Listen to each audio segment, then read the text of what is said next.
नमस्कार, मैं ज्ञान प्रकाश। आज मैं आप सभी को बताने जा रहा हूं देश की प्रमुख बहुउद्देशीय परियोजना।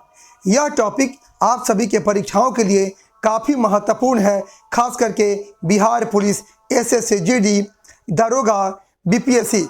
ये टॉपिक आप सभी के परीक्षाओं के लिए बहुत ही महत्वपूर्ण है।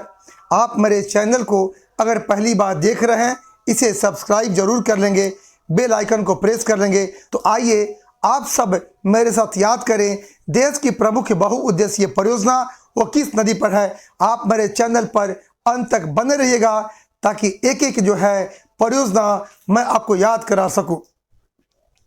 पहला, ये भखरा नांगल क्या है परियोजना, ये सतलज नदी पर है। हीराकुंडा परियोजना ये महानदी पर है। टिहरी बांध परियोजना ये भागीरथी नदी पर है। उकाई परियोजना ये ताप्ती नदी पर है। रिहंद परियोजना ये रिहंद नदी पर है।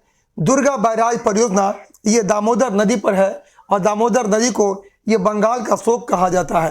रामगंगा परियोजना ये रामगंगा नदी पर है। मालप्रभा परियोजना ये मालप्रभा नदी पर है। कोसी परियोजना ये कोसी नदी पर है और बिहार का शोक कोसी नदी को कहा जाता है।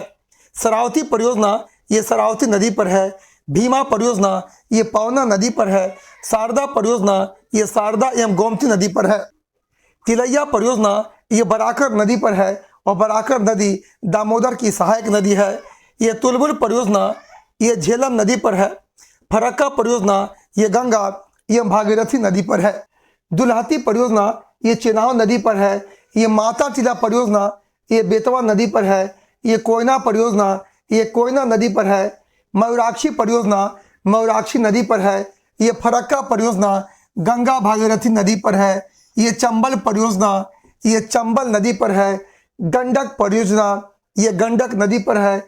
इंदिरा गांधी नहर परियोजना ये सतलज नदी पर है।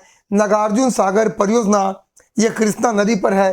तवा परियोजना ये तवा नदी पर है। तुंगभद्रा परियोजना ये तुंगभद्रा नदी पर है।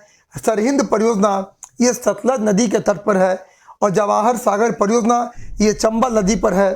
पनामा परियोजना ये पनामा नदी पर है।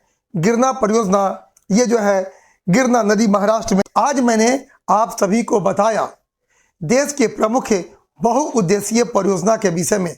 ये टॉपिक आप सभी के परीक्षाओं के लिए बहुत ही महत्वपूर्ण है। ये वीडियो आपको कैसा लगा कमेंट बॉक्स में जरूर कमेंट करेंगे, लाइक करेंगे, शेयर करेंगे। पुनः मिलूंगा एक महत्वपूर्ण टॉपिक के साथ। आप सभी को बहुत बहुत धन्यवाद।